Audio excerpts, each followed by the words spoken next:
Chodesh Tov, on verra ce Shabbat, on lira Be'ezrat Hashem, Parashat Shofetim, Shofetim Ushotrim, Teten Lecha Bechol Sha'arecha, Asher Adonai Elohecha Noten Lach, V'Shafeto Et Ha'am, Mishpat Seder. Donc la Torah nous ordonne de mettre des juges et des magistrats pour juger leur âme, le peuple. On sait très bien, s'il n'y a pas un tribunal, il n'y a pas des juges, il n'y a pas des gens qui sont responsables pour mettre l'ordre, Hasve Shalom, et Shetahib Balao. C'est comme ça qu'il dit le Pirkei Avot, il n'y aurait que des problèmes. Déjà avec les juges, c'est pas évident. Alors s'il n'y a pas de juge, alors on n'a pas de compte à rendre. Chez Mishmor, chacun il fera ce qu'il veut. Donc c'est important donc, de mettre des juges pour qu'ils jugent le klal. Mais la Torah, elle dit, vous les juges, c'est vrai, vous avez une responsabilité, mais il faut bien l'accomplir. C'est-à-dire quoi? Déjà, faites attention. Des fois, hasbi shalom, vous pouvez être un petit peu influencé et faire n'importe quoi. C'est quoi les problèmes qui peuvent arriver? Lotakir panim, lotatim mishpat, lotakir panim. C'est-à-dire, il ne faut pas dévier le jugement. Si tu penses que telle est la raison, ben, il a raison. L'autre, il a tort, il a tort. Lotakir panim, il ne faut pas faire de différence entre l'un à l'autre. Ah, lui, il est riche, on va aller de son côté, ou lui, il est intelligent, ou bien il a une bonne renommée. Non, hasbi shalom. Lotakir panim. Il faut voir, j'ai deux personnes, chacun il a fait ce qu'il a fait, on doit juger et trancher. Mais des fois, même si on est de bonne volonté, hasbi shalom, on peut se tromper, on peut être influencé. À travers quoi? Le shohad. L'otiqah shohad. Il ne faut pas prendre la corruption. Et malheureusement, c'est ce qu'on voit dans le monde. C'est quoi aujourd'hui qui est en train de perturber le monde entier? C'est le shohad, la corruption et les intérêts. Alors la Torah, elle prévient les juges, elle leur dit, faites attention. Parce que même si quelqu'un est très intelligent, la corruption peut aveugler ses yeux. Même si quelqu'un c'est un sadiq qui fait très attention à ce qu'il fait, mais une fois qu'il a reçu du shohad, là, il peut faire n'importe quoi. Donc l'homme, il doit toujours veiller à mettre de l'ordre, être droit sur terre. Si jamais on fait attention à tout ça, donc on héritera la terre qu'Hachem nous a promis. Ça, la bouteille, c'est une règle connue et normalement, elle est présente partout dans le monde. Après, toute la question, comment les juges ils se conduisent pour faire leur vrai travail.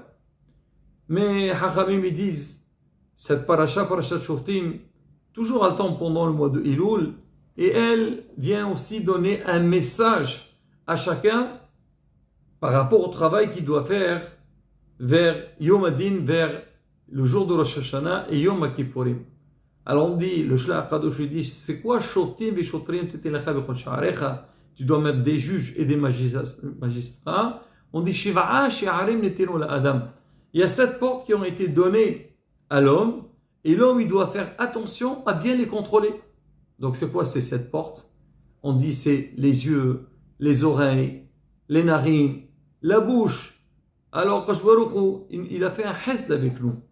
Il nous a donné certaines choses à travers lesquelles Baruch Hashem, la vie a un sens, c'est ce qu'on dit.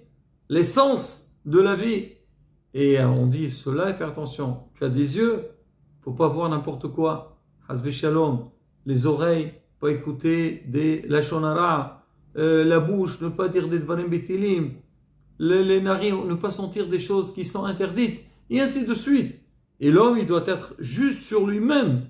Bien contrôlé, comme ça, tu tombes pas dans la fête, dans l'erreur, la faute.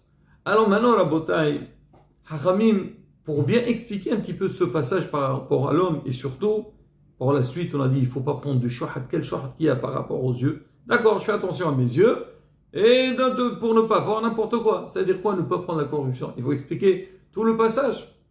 Alors pour répondre à ça, on va raconter une petite histoire et on verra Bezat Hashem quel travail qu'on a à faire.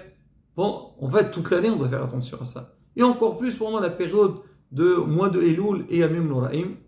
On dit qu'il y avait deux personnes, deux commerçants. Alors, ils ont vu que les affaires ne tournaient pas très bien. Alors, ils se sont consultés. Ils ont dit peut-être, si ils essayent d'ouvrir une affaire ensemble, chacun il va essayer de donner. Il a un associé très très sérieux. Et il fait tout le travail. Il a dit, pourquoi moi je veux me fatiguer? Alors il prend son temps. Ce qu'on dit chez nous, le matin, il fait la grasse matinée, Baruch Hashem, aujourd'hui, il a de l'argent. Alors il se réveille un petit peu en retard, il traîne à la maison, son petit journal, son petit déj, les infos, faire une petite fila. Il arrive un petit peu en retard au travail. Son copain, il est en plein travail, lui, il arrive. Alors, comment ça se passe? Combien on a fait aujourd'hui? Ce mot, je ne le supporte pas, on a fait. C'est pas nous qu'on a fait. C'est Hachem qui nous a donné. Quand je vois qu'on nous envoie l'argent. Mais lui, en plus, on a fait. Même si on va dire ceux qui travaillent, c'est ton copain, pas toi. L'homme chané. Et voilà, et à peine il entre, il donne quelques instructions aux employés. Voilà, midi, 1 heure pile. Excuse-moi, je dois sortir, je veux voir voir un client, je y va, manger, prends l'argent de la caisse, prends son temps. 2-3 semaines plus tard, je dois partir prendre un petit week-end, je suis très, très fatigué, et ainsi de suite. Mais vraiment, il apprend, comme on dit, à la douce. Alors, son associé au début, il a dit, je peux le comprendre, on a besoin un peu de repos. Mais quand il a vu que ça se répète sans arrêt, il a dit, ça ne peut pas continuer comme ça. Un jour, donc, son copain, il entre au travail, il dit bonjour, il a dit, En shalom, Amar Hashem Larshaim. Il a dit, écoute, Mehila, ça ne peut pas continuer comme ça. Ça veut dire quoi? On est associés, on a investi ensemble, on a les deux les mêmes obligations. Je peux comprendre de temps en temps, alors on peut se libérer un petit peu, mais de manière que un il travaille tout le temps et l'autre il se repose, fait ce qu'il veut. Moi, ça passe pas, je ne peux pas. Ou on se met au sérieux comme au début, sinon chacun il va de son côté et chacun Hachem lui envoie sa bracha. On dit Rabotai, ça c'est exactement ce qu'il a fait quand je vois chez l'homme. Hachem il a créé l'homme, il a mis en lui deux associés. C'est qui les associés? Le corps et l'âme et la neshama. Les deux, ils ont besoin de se nourrir.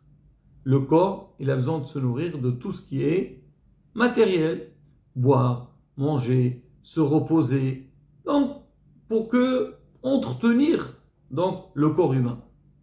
La neshama, elle aussi, elle a besoin de se nourrir. Par quoi de se nourrir la neshama?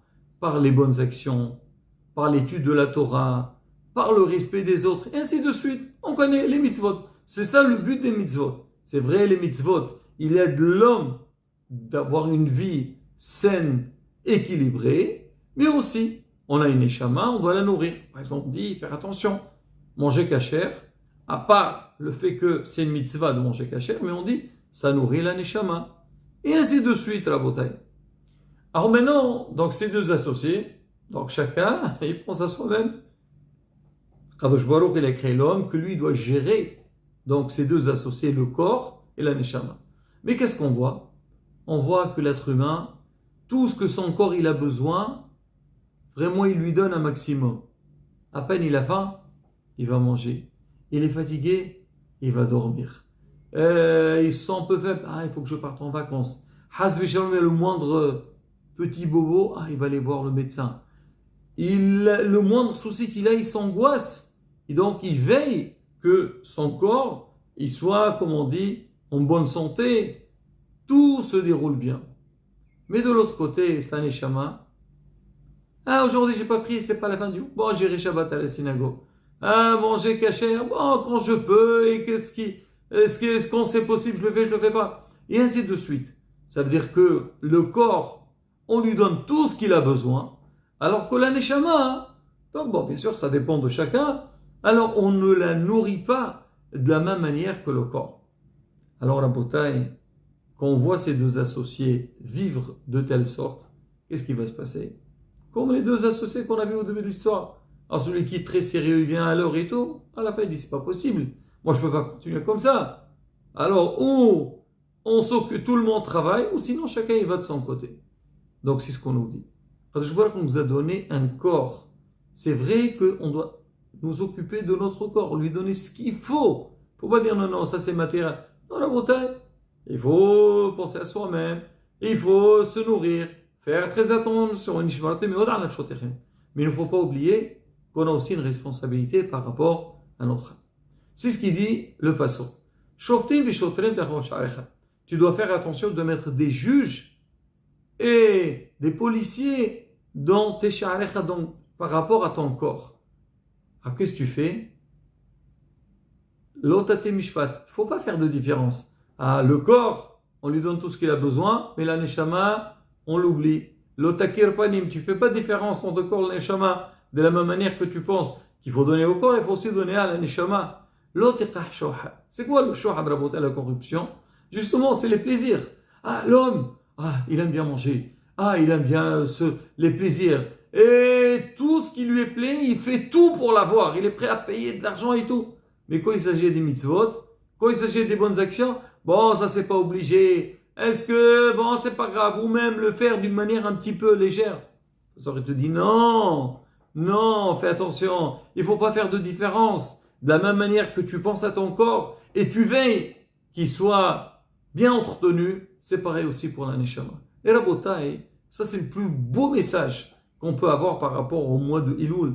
Baruch Hashem, c'est vrai qu'il y a beaucoup de travail, mais Hachamim, ils nous ont cadré, ils nous ont donné un plan, un programme, comment on doit entreprendre chaque chose. Et bien, Hachem, on part avec ce principe, surtout, on est au début de ce mois de Elul, et comme on a expliqué dans les anciens cours, faire un bon programme, de faire le nécessaire, ce qu'il faut, bien sûr écouter les paroles de Hachamim, les Moudat Torah, faire des tfilot, Be'ezrat Hashem.